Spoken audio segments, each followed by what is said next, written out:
Le PSG a réalisé une grande saison. 12e titre de Ligue 1, finale de Coupe de France le 27 mai contre Lyon et demi-finaliste de Ligue des Champions malheureusement perdu contre Dortmund, mais qui reste sur le papier un résultat satisfaisant après 2 saisons consécutives éliminées en 8e de finale de Ligue des Champions. On peut désormais affirmer que Luis Enrique a su transformer le Paris Saint-Germain dans le bon sens, moins de starlets et de joueurs en fin de carrière pour plus de jeunesse et de joueurs collectifs. Mais comme vous le savez, un nouveau défi se présente pour les dirigeants parisiens, remplacer Kylian Mbappé qui part libre en direction du Real Madrid. Pour voir le verre à moitié plein, on peut se dire que la non-prolongation de Kylian Mbappé représente une économie de masse salariale de près de 200 millions d'euros pour le Paris Saint-Germain, ce qui représente une belle enveloppe afin d'attirer des joueurs de grande qualité. Et Luis Enrique nous l'a affirmé cette semaine, il y aura des renforts cet été, il veut 2 nouveaux joueurs par poste, donc c'est-à-dire 2 défenseurs, 2 milieux, 2 attaquants. Je vais me mettre dans la peau de Luis Campos et je vais essayer de rendre content Luis Enrique. On se retrouve donc pour mon mercato parfait du Paris Saint-Germain saison 2024-2025. J'espère que vous êtes contents la famille. Si la vidéo vous plaît, bien entendu, maximum de pouces bleus, maximum d'abonnements. On vient de passer les 25 000 abonnés. Merci à tous et donnez-moi vos avis dans les commentaires et je vous souhaite un très bon visionnage. Let's go!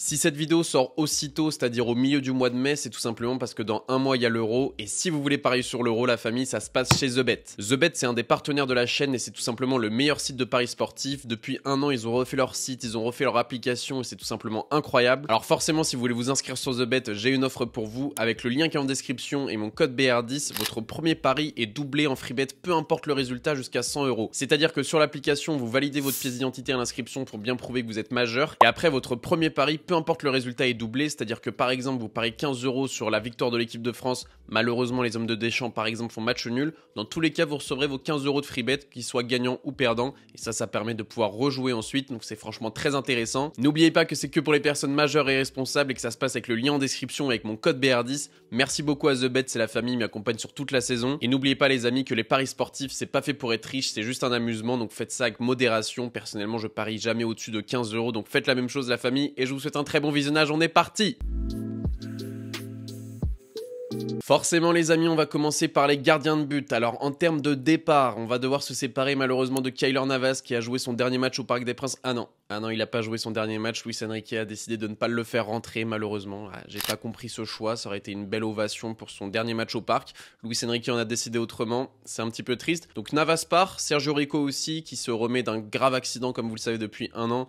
Il est en fin de contrat aussi donc il va devoir partir. Et Alexandre Letellier aussi est en fin de contrat. Donc autrement dit on perd Keylor Navas, Sergio Rico et Alexandre Letellier, 3 gardiens qui partent libres du Paris Saint-Germain. Mais c'est pas pour autant qu'on va recruter un gardien dans ce mercato parfait. Personnellement, je fais confiance encore une saison à Gianluigi Donnarumma, même s'il a fait des choses un petit peu décevantes cette saison, notamment en Ligue des Champions. Faut quand même dire qu'en championnat, en Ligue 1, il a été excellent. Mais oui, malheureusement, en demi-finale de Ligue des Champions face à Dortmund, il n'est pas sorti sur ce corner et même en quart de finale face au Barça, il a été un petit peu décevant. Mais ça reste un excellent gardien et quand on regarde ses statistiques détaillées, bah oui, c'est un gardien qui est vraiment très très bon sur sa ligne. On sait que ça sera jamais un grand gardien au jeu au pied. Mais bon, faut faire avec les forces et les faiblesses de chacun. Personnellement, j'adore aussi le second gardien Arnaud Tenas qui a encore fait une belle prestation face à Toulouse avec cette passe décisive. Lui, contrario à Gianluigi Donnarumma, il a un excellent jeu au pied. On l'a vu sur cette transversale sur le but de Kylian Mbappé. Franchement, la doublette Gianluigi Donnarumma titulaire et Arnaud Tenas pour les coupes, ça me va très très bien. Et en troisième gardien, on a Lavallée qui revient de près, qui va pouvoir peut-être jouer des bouts de match ou alors des petits matchs de Ligue 1 qui ne comptent pas. Et ça va lui permettre de progresser lui aussi.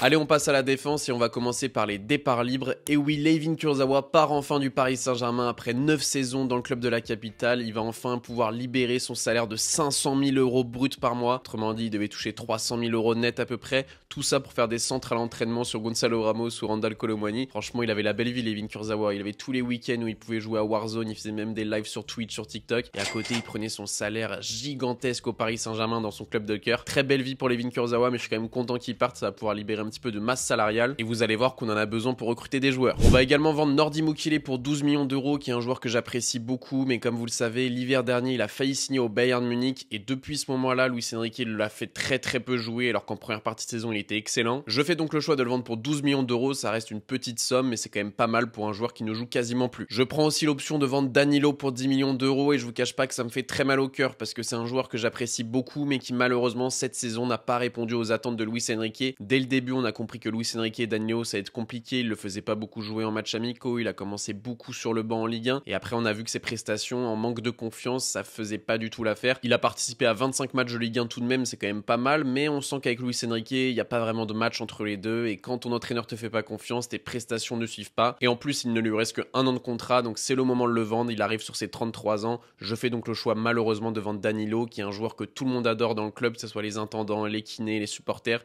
C'est un joueur qu'on adore tous, mais malheureusement sa saison a été décevante et je pense que Luis Enrique va vouloir s'en séparer. Troisième vente en défense, vous l'avez peut-être oublié, c'est Juan Bernat qui revient d'un prêt catastrophique du côté de Benfica. Il a une blessure qu'il a du mal à soigner, cette blessure donc au pubis, inflammation du pubis. Il a raté 30 matchs cette saison. J'aimerais bien le vendre pour 5 millions d'euros, mais ça va être compliqué. Je pense que ça pourrait partir sur une résiliation de contrat malheureusement, mais voilà, dans un monde idéal, je me suis dit qu'il a une valeur marchande de 5 millions d'euros sur Transfermarkt. Pourquoi pas le vendre 5 millions d'euros, ça serait déjà très bien. Et cette saison, il a seulement participé à 2 matchs de D1 portugaise. Ça va être très dur de lui trouver un club, mais Juan Bernat, c'est un joueur que j'aime beaucoup, donc j'espère qu'il va pouvoir nous rapporter un petit peu d'argent avant de partir. On récolte donc 27 millions d'euros sur cette défense, mais je fais aussi le choix de prêter Zagué, Yoram Zagué, le petit jeune que Luis Enrique aime beaucoup. Alors il pourrait rester au Paris Saint-Germain, c'est sûr qu'il a ce profil intéressant de latéral droit, un petit peu nouvelle génération, assez bon défensivement, assez bon offensivement, assez rapide. C'est un joueur du centre de formation, donc ça fait toujours plaisir aux supporters, mais je pense qu'un prêt dans un club de Ligue 1, voire de Ligue 2, voire de Eredivisie par exemple, ça pourrait lui faire beaucoup de bien et lui permettre de revenir la saison prochaine avec bien plus de bagages. Donc voilà, dites-moi dans les commentaires si vous êtes plutôt de la team à le garder ou à le prêter. Personnellement, je pense qu'un prêt, ça peut lui faire énormément de bien. Et on arrive donc sur les titulaires de cette défense et sur le côté droit, j'ai longuement hésité, mais je fais le choix de garder Achraf Hakimi une saison de plus. Alors apparemment, il y aurait des rumeurs comme quoi il voudrait partir cet été et rejoindre Kylian Mbappé au Real Madrid. Alors s'il veut vraiment partir, qu'on le vende, hein. Moi, je veux jamais garder un joueur contre son gré. Si t'es plus motivé à porter le Paris Saint-Germain au sommet, bah pars mon ami. Mais si t'es encore motivé, si j'ai pas envie de croire ces rumeurs, je me dis qu'une dernière saison d'Achraf Hakimi, qui lui aussi un petit peu comme Gianluigi Donnarumma, c'est des joueurs qui sont arrivés en même temps et c'est des joueurs qui sont bons mais qui sont en demi-teinte, ils sont capables du meilleur comme du pire. Il a fait une première partie de saison Achraf Hakimi exceptionnelle et une deuxième un petit peu plus décevante à la manière de Gianluigi Donnarumma. Mais bon, il a quand même fait de très belles choses. Si on regarde ses statistiques, 24 matchs de Ligue 1, 4 buts, 5 passes décisives. Pour un latéral droit, piston droit, c'est quand même très bien. Et ses statistiques individuelles sur F-Bref, bah, c'est vraiment impressionnant. C'est du vert partout offensivement, même si défensivement, forcément, c'est un petit peu plus compliqué, mais ça s'explique aussi par le fait que le Paris Saint-Germain a énormément la possession de balle, donc forcément, on défend moins qu'un piston habituel. Et lui, son contrat s'arrête en 2026, là, actuellement, on est en 2024, donc je fais le choix de continuer avec lui jusqu'en 2025. Et l'année prochaine, on verra si on le vend ou si on le prolonge, s'il est motivé à faire briller le Paris Saint-Germain ou non. Personnellement, je pense qu'une dernière saison d'Achraf Hakimi, ça peut être très intéressant. Mais attention, les amis, j'installe pas Achraf Hakimi dans un fauteuil où il est tranquille. Non, là, je lui ramène un très joli concurrent en la personne de Thiago Santos, qui est pour moi le meilleur latéral droit cette saison de Ligue 1. Alors, si vous le connaissez pas, c'est donc le latéral droit du LOSC, latéral droit portugais, qui est jeune, donc qui a 21 ans, bientôt 22 ans, et qui a la faculté qui est très appréciée par Luis Campos, qui est d'être un joueur signé dans l'agence de Jorge Mendes. On le sait que Luis Campos et Jorge Mendes, ils sont très amis, qu'ils essayent un petit peu de faire du business ensemble, parce que voilà, quand t'as un joueur de Jorge Mendes qui signe au Paris Saint-Germain, je pense que Luis Campos, il doit manger 2-3 restaurants gratuits, il doit avoir un petit chèque qui doit traîner. Donc je pense, et je suis même sûr que Luis Campos a dans ses petits papiers Thiago Santos, le latéral du LOSC, qui lui est intéressant, parce que certes, c'est un excellent latéral droit, comme je vous l'ai dit, pour moi, c'est le meilleur latéral droit de la saison de Ligue 1, mais il est capable aussi de dépanner à gauche, même s'il le fait très peu au LOSC. Il l'a déjà fait en équipe de jeunes de jouer à gauche. Apparemment, il était très bon. Je ne regardais pas ses matchs à l'époque, mais apparemment, il était très bon. Il a la faculté aussi d'avoir un excellent pied gauche. Il a déjà marqué des buts du pied gauche. Il a déjà fait des centres décisifs du pied gauche. Donc pour moi, Thiago Santos en doublure d'Achraf Hakimi côté droit et en doublure côté gauche de Nuno Mendes, ça peut être hyper intéressant parce que oui, côté gauche, forcément, je garde Nuno Mendes qui cette saison a été blessé, qui est revenu de blessure au mois de février, au mois de mars, qui a passé un mauvais quart d'heure face à Lamine Yamal en quart de finale face au FC Barcelone. Mais je pense qu'avoir ce joueur Thiago Santos en concurrence de Nuno Mendes et en concurrence d'Achraf Hakimi, ça serait excellent. Dites-moi ce que vous en pensez dans les commentaires, mais il a vraiment le profil Paris Saint-Germain, latéral très offensif, bien meilleur offensivement que défensivement, mais par le jeu de Luis Enrique, c'est aussi ça qu'on recherche. Donc voilà, je pense qu'il coche vraiment toutes les cases du Paris Saint-Germain. Il est jeune, il joue en Ligue 1 et en plus il est très bon offensivement, très technique. Franchement, c'est vraiment un recrutement parfait selon moi. On arrive sur la charnière, forcément je garde capitaine Marquinhos, qui moi c'est un joueur que j'ai toujours défendu, même quand c'était un petit peu la mode de dire que c'était une pipe, que c'était un joueur qu'il fallait vendre, etc. Moi je vous le dis, j'ai toujours défendu Marquinhos. Regardez mon mercato parfait de l'année dernière, regardez mon mercato parfait d'il y a 2 ans, qui est une de mes premières vidéos sur la chaîne. À chaque fois je défends Marquinhos, je dis que c'est un mec qui aime le club et qui doit rester, qui doit s'imposer, qui doit devenir une légende du PSG. Marquinhos, c'est un joueur qui a fait une très belle saison et qui arrive à maturité. Il vient de fêter ses 30 ans la semaine dernière et c'est donc pour ça qu'à côté je vais chercher un jeune défenseur central. Je vous en ai déjà parlé plusieurs fois sur la chaîne, c'est tout simplement un crack. Je vais chercher le jeune lillois Lenny Yoro, et oui, je fais un package Thiago Santos plus Lenny €, j'ai envie de dépouiller le LOSC cet été. Thiago Santos plus Lenny Yoro, je pense qu'on peut être à 82 millions d'euros. Lenny Yoro, ça tourne autour des 60 millions. Et apparemment, cette semaine, on a appris qu'il n'allait pas signer au Real Madrid, qui était les plus gros concurrents du Paris Saint-Germain. On parle aussi de Manchester United, mais je pense qu'entre Manchester, le Real et le PSG, son choix c'était peut-être Real numéro 1, PSG numéro 2, Manchester numéro 3. Donc je pense qu'il y a de fortes chances de voir Lenny Yoro signer au Paris Saint-Germain cet été. En plus de ça, ce qui confirme un petit peu mes pensées, c'est qu'au mois de janvier, son agent avait déclaré: aujourd'hui, c'est un joueur qui doit faire partie des cibles du Paris Saint-Germain, comme il fait aujourd'hui partie des cibles des plus grands clubs européens. Je pense que Lenny Yoro, ce serait une très belle recrue pour le Paris Saint-Germain, mais c'est quand même à mettre en relief par rapport au mois de janvier, parce que sa première partie de saison de Lenny Yoro était tout simplement exceptionnelle. Sa deuxième partie de saison, il y a eu des matchs où il était un petit peu moins bon. Ça s'explique aussi par le fait qu'il ait 18 ans. On peut comparer ça avec un Warren Zaïre-Emery. C'est des joueurs qui, sur la durée, n'ont pas l'habitude de faire une saison complète en professionnel. Donc forcément, quand t'es jeune, tu rates des matchs. Donc faudra faire attention avec Lenny Yoro de pas trop le cramer, de pas forcément le mettre en tant que titulaire indiscutable. Là, je vous rappelle que ma composition d'équipe, comme vous la voyez, certes, il y a des titulaires et des remplaçants. Et comme d'habitude, il y a la concurrence. Luis Enrique va faire tourner. Ça va être avec la forme du moment. Si t'es le meilleur à l'entraînement la semaine, bah, tu seras titulaire le week-end. Mais bien entendu, si Lenny Yoro fait une mauvaise semaine d'entraînement, il sera remplaçant le week-end. C'est comme ça que le football professionnel fonctionne dans les grands clubs et j'ai envie qu'on ait cette mentalité. J'ai l'impression qu'avec Luis Enrique, on fonctionne vraiment de cette manière-là. Et donc sur le banc, je garde Beraldo, Lucas Hernandez et Presnel Kimpembe qui sont tous les deux, on va dire, en rémission. Lucas Hernandez donc qui s'est fait les croisés, Presnel Kimpembe qui a toujours ce problème au tendon d'Achille. Il a partagé une photo cette semaine qui était un petit peu choquante. Je l'ai mis en story sur Instagram. D'ailleurs, n'hésitez pas à venir me suivre sur Instagram. Je l'ai mis en story et donc il y avait pas mal de réactions de gens qui me disaient: ah, ça me dégoûte, partage pas ça. Donc je suis désolé la famille, mais voilà, je pense que là on a pas mal de joueurs intéressants sur le banc. On a Lucas Hernandez qui peut aussi jouer côté gauche, Kimpembe qui a déjà dépanné côté gauche, donc si Nuno Mendes est blessé par exemple, et surtout Thiago Santos qui pourra dépanner côté gauche, Achraf Hakimi aussi. Voilà, là je pense qu'on a des joueurs polyvalents comme aime Luis Enrique. Luis Enrique, c'est un coach qui veut que des joueurs qui savent jouer au moins à 2 positions différentes. Bah là je pense qu'en défense on a quasiment des joueurs qui savent jouer à toutes les positions. Marquinhos il sait jouer sur le côté, Lucas Hernandez aussi, Kimpembe aussi, Beraldo aussi, Hakimi sait jouer des 2 côtés, etc. Donc je pense que ça correspond très bien à Luis Enrique. On arrive sur les milieux de terrain les amis, mais avant je tiens à vous rappeler que si vous passez un bon moment, n'hésitez pas à mettre un maximum de pouces bleus et à vous abonner. J'espère qu'il y aura au moins 2000 pouces bleus sur cette vidéo, donc je compte sur vous. Concernant les ventes au milieu de terrain, sans surprise, je vends Carlos Soler. Alors j'ai décidé de le vendre pour 22 millions d'euros. Je sais pas si c'est un petit peu trop cher, un petit peu pas assez cher, mais c'est un joueur qui a quand même une belle cote en Espagne. Forcément, il a pas le niveau du Paris Saint-Germain, on le sait depuis 2 saisons. C'était une erreur d'aller le chercher. Il a fait quand même quelques bons matchs. Je vais pas cracher sur tout ce qu'il a fait au Paris Saint-Germain, mais voilà, c'est pas du niveau du PSG. Il finit même latéral droit cette saison avec Luis Enrique. Ça montre qu'au milieu de terrain, c'était vraiment pas suffisant. Je décide également de vendre Fabian Ruiz pour 28 millions d'euros, lui qui est titulaire indiscutable avec Luis Enrique. Je fais le choix de le vendre, même si je sais pas si Luis Enrique sera d'accord. En tout cas, je pense que Luis Campos pourra peut-être négocier ça. 28 millions d'euros pour Fabian Ruiz, je pense que c'est pas mal. C'est un joueur qui a pas du tout les capacités pour être titulaire au Paris Saint-Germain. Ça serait un bon remplaçant, je suis d'accord. Mais quand je vois que Luis Enrique l'aligne dans tous les matchs de Ligue des Champions, franchement, moi, ça me fatigue un petit peu. Je trouve que c'est vraiment un joueur qui est trop lent sur ses appuis, qui manque vraiment de réactivité, qui fait des erreurs. On l'a vu face à Dortmund, il a fait 2-3 relances catastrophiques dans l'axe, alors que normalement sa qualité première c'est sa qualité de passe. Bah même là il est décevant. Donc voilà, je pense que Fabian Ruiz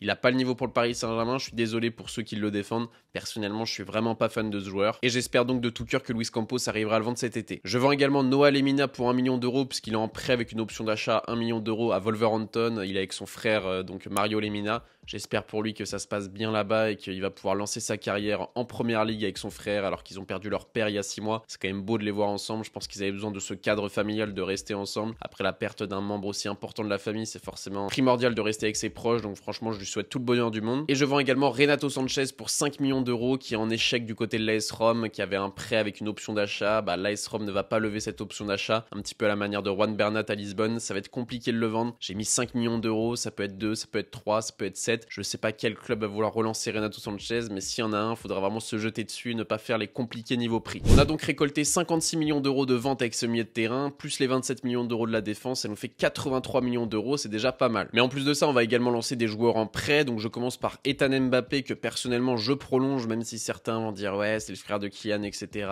Son père va foutre le bordel, sa mère va foutre le bordel. Personnellement, je pense qu'on doit dissocier les deux frères, et donc Ethan Mbappé, personnellement, je le prolonge de 2 saisons et je l'envoie en prêt dans un club de Ligue 2 ou un club de bas de tableau de Ligue 1. J'envoie également en prêt Ndour, qui n'a pas du tout le niveau pour le Paris Saint-Germain. J'ai l'impression que Luis Enrique n'en veut même pas, qu'il aimerait bien le vendre. Personnellement, je lui donne une dernière chance et j'espère qu'il va avoir un prêt fructueux, on va dire, peut-être encore au Portugal ou alors en Serie A. J'envoie également en prêt Ismaël Garbi qui est en train de tout exploser du côté de la Suisse et du côté de Lausanne, mais je pense que c'est encore un petit peu trop tôt. Je pense que la marche est trop haute de passer de Lausanne au Paris Saint-Germain. Je l'enverrai donc en prêt, peut-être du côté de la première ligue, de la Bundesliga, dans un bon championnat du top 5 européen où là il pourra vraiment se frotter à des défenses très costauds et peut-être que la saison suivante ça sera enfin la bonne pour lui au Paris Saint-Germain. Et malheureusement ça me fait énormément de mal de le dire, mais j'envoie également en prêt Xavi Simons. Apparemment Xavi Simons ne veut pas revenir au Paris Saint-Germain cet été. Je ne comprends pas les amis, comme vous le savez moi c'est un joueur que j'adore, si vous me suivez c'est un joueur dont je vous parle depuis toujours. J'ai grandi avec Xavi Simons, voilà, je rêve de le voir au Paris Saint-Germain, devenir une star au Paris Saint-Germain, m'acheter le maillot de Xavi Simons. Apparemment il veut pas revenir cet été, je sais pas trop pourquoi, est-ce que c'est vrai, est-ce que c'est pas vrai. En tout cas pour ce mercato parfait je me suis dit que c'était plus réaliste de faire sans lui. J'ai pas voulu le vendre, je me suis dit peut-être qu'il a encore envie d'un prêt supplémentaire à Leipzig avant de venir au PSG, je sais pas vraiment ce qui se passe dans sa tête. En tout cas je fais sans Xavi Simons dans ce mercato parfait et donc je l'envoie en prêt du côté de Leipzig, mais j'espère qu'on va pas le vendre et qu'il a encore cette envie de s'imposer au Paris Saint-Germain. Concernant les remplaçants, je fais le choix de garder Manuel Ugarte, même si apparemment il y a l'Atlético Madrid qui est sur lui, il y a l'Inter Milan, il y a l'AC Milan. Personnellement c'est un joueur dans lequel je crois encore et je pense qu'il peut vraiment s'imposer au Paris Saint-Germain. Je sais qu'il y a beaucoup de Parisiens qui sont un petit peu sortis du train Manuel Ugarte.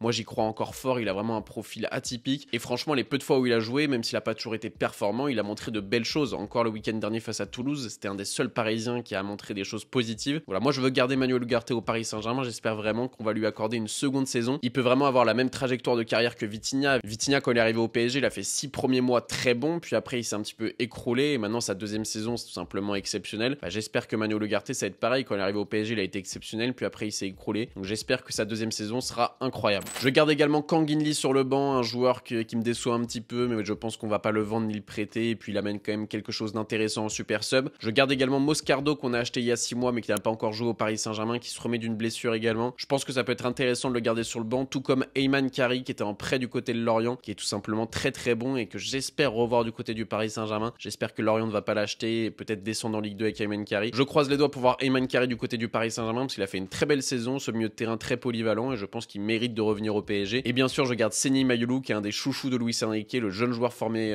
au Paris Saint-Germain qui était en équipe de jeunes avec Warren Zaïre-Emery, qui montre aussi de très belles choses les peu de fois où il a joué, même s'il joue de plus en plus en cette fin de saison. On arrive donc sur mon premier titulaire au milieu de terrain pour ce poste de sentinelle. Je voulais absolument une recrue pour permettre à Vitinha de jouer un petit peu plus haut parce que j'aime bien voir Vitinha un petit peu plus haut créer du danger, même si en numéro 6 il est excellent. Je pense que c'est un petit peu un poste par intermittence parce qu'il n'y avait pas de joueur qui répondait aux attentes de Luis Enrique. J'ai longuement hésité, est-ce que Bruno Guimaraes va venir au Paris Saint-Germain, mais j'ai vu de plus en plus de rumeurs qu'il l'envoyait soit à Manchester City, soit au Bayern Munich et de moins en moins au Paris Saint-Germain. Je fais donc le choix malheureusement de ne pas choisir Bruno Guimaraes, mais s'il vient au PSG bien entendu je serai très content. J'ai fait le choix de prendre Frenkie de Jong qui est un joueur que j'adore, qui est vraiment un joueur limite sous-estimé de plus en plus parce que sa situation au FC Barcelone est un petit peu compliquée, mais je pense honnêtement qu'il a 100% des caractéristiques que recherche Luis Enrique au milieu de terrain. C'est un joueur qui est grand, qui est capable de se projeter, qui a une qualité de passe tout simplement exceptionnelle et qui s'est un petit peu embourbé dans ce projet barcelonais, dans ce projet qui mène à rien avec tous ces jeunes un petit peu compliqués, toute cette génération dorée mais qui ne fait pas grand chose. Et en plus de ça, vous le savez, le FC Barcelone a beaucoup de problèmes financiers et va devoir se résigner apparemment à vendre Frenkie de Jong cet été. C'est un des joueurs qui a été placé sur la liste des transferts apparemment par le club parce qu'ils ont besoin d'argent et forcément il est un petit peu bankable. Il y a toujours Manchester United qui est très chaud sur le joueur, mais je pense que lui pourrait venir au Paris Saint-Germain sous Luis Enrique. En plus, comme vous le savez, il y a quelques saisons, il avait pris une photo avec un haut du Paris Saint-Germain. Ça avait mis un petit peu de hype à son possible transfert au PSG, mais malheureusement après il avait signé au FC Barcelone. Et moi c'est un joueur que je rêve franchement de voir au Paris Saint-Germain. C'est un joueur qui cette saison s'est un petit peu blessé, qui a pas toujours été titulaire indiscutable, mais franchement quand il est en forme, il n'y a aucun milieu du Barça qui rivalise avec lui. C'est un joueur exceptionnel qui est capable de jouer 6, qui est capable de jouer 8 et qui est même capable de jouer défenseur central lorsqu'il le faut. Et je vous mens pas les amis, si vous regardez pas les matchs du FC Barcelone, je peux vous montrer ses statistiques détaillées et franchement c'est très fort. Regardez la case passe donc complétée, il fait 90 passes par match, c'est mieux que 98% des autres milieux de terrain européens. Passe complétée, donc passe réussie, 99% mieux que les autres milieux de terrain, donc il en fait 92% de passes réussies. Mais surtout les statistiques qui sont intéressantes avec Frenkie de Jong, c'est les passes progressives, il en fait 10 par match, donc il fait 10 passes par match qui vont casser les lignes. Et ça c'est franchement incroyable d'avoir un milieu de terrain avec de la personnalité qui va te chercher des intervalles, c'est mieux que 99% des autres milieux de terrain européens. Et dernière statistique, lorsqu'on pense à Frenkie de Jong, forcément on pense à ses portées de balle, à la manière un petit peu de Vitinha, mais Frenkie de Jong, il a cette élégance lorsqu'il va casser des lignes en portant le ballon, bah il en fait 3,16 par match, c'est mieux que 97% que les autres milieux de terrain du top 5 européen. Qu'est-ce que vous voulez de plus les amis? En plus de ça, il est grand, il gagne 1,27 duels aériens par match, c'est mieux que 72% que les autres milieux de terrain européens. Qu'est-ce que vous voulez de plus les amis? Frenkie de Jong est tout simplement le milieu de terrain parfait du Paris Saint-Germain. Si vous me dites le contraire, j'aurais du mal à le comprendre. Après, si vous préférez Bruno Guimaraes, pourquoi pas, c'est un joueur que j'adore. Mais Frenkie de Jong a tout simplement toutes les cases à cocher du milieu de terrain parfait de Luis Enrique au PSG. Concernant les deux autres milieux de terrain, forcément, je garde la doublette Vitinha-Warren Zaïre-Emery, mais je les mets en concurrence, notamment Warren Zaïre-Emery qui a été un petit peu plus, on va dire, mauvais en cette seconde partie. Pas forcément mauvais, mais un petit peu plus compliqué pour lui. Je le mets en concurrence avec un autre crack de l'équipe de France Espoir, un autre crack de Ligue 1, un joueur qui lui aussi était nommé parmi les meilleurs jeunes du trophée UNFP de Ligue 1. C'est tout simplement Désiré Doué, qui est un joueur que j'adore les amis, qui a cette capacité de dribble et d'élimination tout simplement exceptionnelle, tout simplement incroyable et très très rare. Alors c'est pas du tout le même profil qu'un Warren Zaïre-Emery ou qu'un Vitinha, parce que Désiré Doué c'est ce joueur de demi-espace qui peut même jouer ailier gauche, jouer milieu central gauche, c'est un petit peu un joueur qu'on peut comparer à Bernardo Silva de l'autre côté. D'ailleurs Bernardo Silva bien entendu c'est un joueur que j'adorais voir au Paris Saint-Germain. Malheureusement j'ai l'impression que son rêve c'est de jouer au FC Barcelone. Et s'il vient au PSG, je peux vous dire que je serai le premier à acheter un maillot de Bernardo Silva. Malheureusement dans un souci de réalisme, je l'ai pas mis dans mon mercato parfait du PSG, mais j'espère quand même de tout cœur qu'il vienne. Mais pour revenir à Désiré Doué les amis, pour l'avoir vu jouer en vrai plusieurs fois, je peux vous dire que c'est un joueur incroyable. Je l'ai notamment vu il y a quelques semaines lors de Nantes-Rennes, lors du derby breton. Je peux vous dire que Désiré Doué, il a la magie dans les pieds. Il y a même des moments où là vous allez me dire que je suis un fou, mais je sais que je suis pas le seul à le penser. Il y a des moments où il a cette gestuelle lorsqu'il fait des roulettes ou des crochets. On aurait dit un Brésilien du Paris Saint-Germain à 222 millions d'euros. Je ne les compare pas, hein, je parle juste en gestuelle. Et je crois que Désiré Doué est un gros fan du Paris Saint-Germain. Je le vois liker sur Instagram des photos des nouveaux maillots. Je le vois liker des publications de Nuno Mendes, de Presnel Kipembe, de Warren Zaïre-Emery. J'ai l'impression que Désiré Doué veut venir au Paris Saint-Germain. Et en plus, ça tombe bien parce que son agent, c'est tout simplement Moussa Sissoko. C'est le même qu'Ousmane Dembélé. Et son agent, c'est tout simplement un homme qui est très proche du clan du Paris Saint-Germain, de Nasser, etc. Comme par hasard, j'ai envie de vous dire, ça fait quand même beaucoup d'indicateurs qui poussent Désiré Doué à venir au Paris Saint-Germain. Donc je croise les doigts parce que pour moi, le PSG doit s'aligner sur les meilleurs talents de la Ligue 1, un petit peu comme le Bayern fait en Allemagne. Et je crois vraiment que Désiré Doué est un futur crack du football français. Juste avant que je tourne cette vidéo, il y a Data Football sur Twitter qui a sorti des visuels d'analyse statistique sur Désiré Doué. Donc ça tombe bien, on va pouvoir les regarder. Donc Désiré Doué versus Xavi Simons. Donc Simons est en rouge, Doué est en noir. Vous voyez que Désiré Doué, il a un profil un petit peu plus provocateur que Xavi Simons en termes de dribble réussi ou en termes de faute subie. C'est ce que je vous disais, c'est très intéressant. C'est vraiment un joueur de demi-espace qui va attaquer les espaces, qui va faire beaucoup de dribbles et qui va subir énormément de fautes. Et ça, c'est très intéressant dans ce milieu de terrain du Paris Saint-Germain. Il pourrait apporter une plus-value énorme. Il y a également ce graphique qui est intéressant. Donc Désiré Doué est en gris et donc l'ailier et milieu offensif médian des top 5 européens, donc des 5 grands championnats européens, est en noir. Et là aussi, vous voyez que Désiré Doué, ses grandes forces, donc c'est les dribbles réussis, c'est les centres réussis et c'est les fautes subies. Il y a vraiment ce profil provocateur. Pour moi, ça peut pas devenir un ailier gauche hyper performant parce qu'il lui manque un tout petit peu de vitesse. Par contre, devenir un joueur de demi-espace, un petit peu à la Florian Wirtz au Bayer Leverkusen, ça lui irait très bien. Et si on complète en plus avec ses statistiques détaillées, les amis, donc de F-Bref, vous voyez qu'offensivement, c'est vert partout. Pour un milieu de terrain, c'est très fort. Voilà, j'espère vraiment que Désiré Doué viendra au Paris Saint-Germain. Si Xavi Simons ne vient pas, pour moi c'est le meilleur remplaçant possible. Si Xavi Simons vient, je pense que Désiré Doué c'est pas forcément nécessaire. Mais par contre, si Xavi Simons ne vient pas, Désiré Doué c'est un joueur exceptionnel qui mérite de porter le maillot du PSG. Et sinon, pour terminer sur le milieu de terrain, j'avais une idée originale là qui sort un petit peu du contexte Paris Saint-Germain médiatique, etc. Mais j'avais envie de vous donner une idée un petit peu originale que je sors de mon chapeau, qui est un joueur que j'aime beaucoup, c'est Yacine Adli les amis. Si vous ne suivez pas le Milan AC cette saison, je peux vous dire que Yacine Adli c'est un très bon joueur qui malheureusement a un très mauvais entraîneur en la personne de Stefano Pioli, mais demandez à tous les supporters de l'AC Milan lorsque Yacine Adli joue numéro 6 ou numéro 8, c'est tout simplement incroyable ce qu'il arrive à faire au Milan AC. Alors je le prends pas dans mon mercato parfait, mais je tenais à vous en parler parce qu'en plus c'est un joueur formé au PSG, donc si un jour il veut revenir au PSG, je pense que vraiment il aurait des cartes à jouer parce que c'est un joueur très complet qui a vraiment pris en maturité du côté de l'Italie. Je vous conseille vraiment de regarder les matchs du Milan AC parce que Yacine Adli c'est de plus en plus fort. Allez, on passe aux attaquants les amis, et comme je vous l'ai dit en début de vidéo, le départ libre de Kylian Mbappé, forcément c'est un départ libre mais qui fait économiser beaucoup d'argent. Et voilà, on le note comme départ libre puisque malheureusement il n'y aura pas d'indemnité de transfert pour nous. Voilà, Kylian Mbappé va tout prendre dans sa poche. Je vends également Hugo Ekitike pour 16,5 millions d'euros puisque Francfort a donc fait le choix de lever son option d'achat. Je suis très content pour Ekitike, comme vous le savez, c'est un joueur que j'appréciais bien, qui n'avait pas le niveau pour le Paris Saint-Germain, mais je pense que d'ici 2-3 saisons, ça sera un très bon joueur de Bundesliga. Donc je lui souhaite vraiment tout le meilleur du côté de Francfort. Donc ça fait plus 16,5 millions millions d'euros dans les caisses du PSG cet été. Je fais également le choix de prêter Ousni qui vit un prêt vraiment catastrophique du côté du Qatar. Je sais pas pourquoi on l'a envoyé là-bas, c'était vraiment un mauvais choix parce qu'au Qatar t'as que 18 journées de championnat je crois. Et en plus il s'est blessé, donc malheureusement Ousni est en train de vivre une saison blanche alors qu'à 19 ans on avait vraiment beaucoup d'espoir en lui en ce numéro 9 du centre de formation. J'espère pour lui qu'on va réussir à le prêter dans un club de Ligue 2, de Ligue 1 ou alors d'Eredivisie, un championnat où il pourra vraiment exprimer, même de Bundesliga, un championnat où il pourra vraiment exprimer toutes ses qualités offensives et jouer régulièrement. Concernant l'ailier droit, forcément il n'y a pas de surprise, je fais le choix de garder Ousmane Dembélé. Franchement, ceux qui sont pour le Paris Saint-Germain et qui vont me dire de vendre Ousmane Dembélé, je pense que vous n'avez pas regardé les matchs cette année parce que Ousmane il a fait une très belle saison.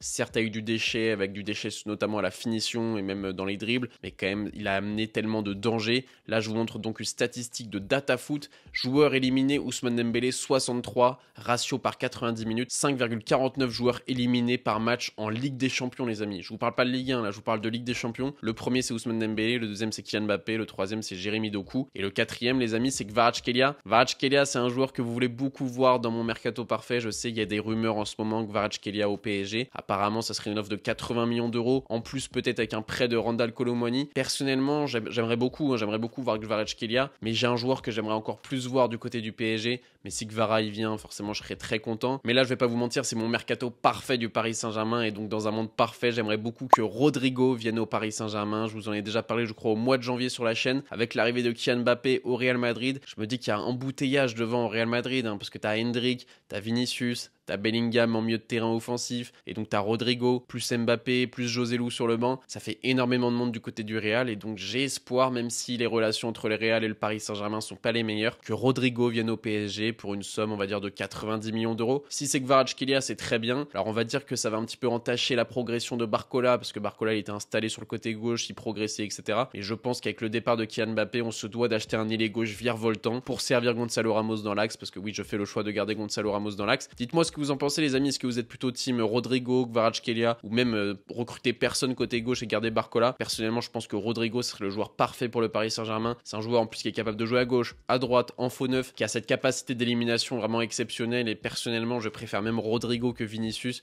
même si Vinicius dans les moments clutch, etc., il est excellent. Mais j'adore Rodrigo. Si je vous mets ses statistiques détaillées, les amis, c'est incroyable. C'est incroyable même en termes de passes. C'est tellement fort en passe aussi, Rodrigo. Franchement, c'est un joueur hyper complet. Et là, par contre, si je vous compare les statistiques donc de Kvaratskhelia et de Rodrigo, alors Kvara est en bleu, vous voyez que Kvara est un petit peu plus complet que Rodrigo d'un point de vue data statistique. Personnellement, mon cœur flanche pour Rodrigo, mais si vous préférez Kvara, je le comprendrai. En tous les cas, s'il y en a un des deux qui vient au PSG, je serai le plus content. J'attends vraiment vos avis dans les commentaires. Et concernant le banc de touche, personnellement, je fais le choix de garder Randal Kolo Muani. Il y en a beaucoup qui veulent le vendre. Personnellement, je lui donne cette seconde saison que j'avais réclamé à Hugo Ekitike qui n'a pas été donnée, que j'ai réclamé à Vitinha qui a été donnée et qui a fait une deuxième saison excellente, que je réclame également pour Ugarte. J'espère vraiment voir une seconde saison de Randal Kolo Muani en super sub au Paris Saint-Germain, et je pense vraiment qu'il peut, s'il prend confiance, devenir un excellent joueur. Il y en a beaucoup qui sont dans la culture de l'instant, qui disent ouais, c'est un joueur de merde, etc. Et vous allez voir l'année prochaine s'il arrive à prendre confiance comme il était à Francfort, au FC Nantes, ou même au début en équipe de France. Vous allez tous retourner votre veste et vous allez voir que Kolo Muani il peut vraiment amener du danger en seconde partie de match ou alors dans des matchs un petit peu moindres. Et je fais le choix aussi de garder Bradley Barcola et Marco Asensio. Barcola qui s'est vraiment révélé cette saison, qui est le chouchou de tous les supporters du PSG. J'espère que l'année prochaine il aura encore énormément de temps de jeu. Et Marco Asensio, je pense que lui aussi mérite une seconde saison, même si c'est pas le joueur que j'aime le plus.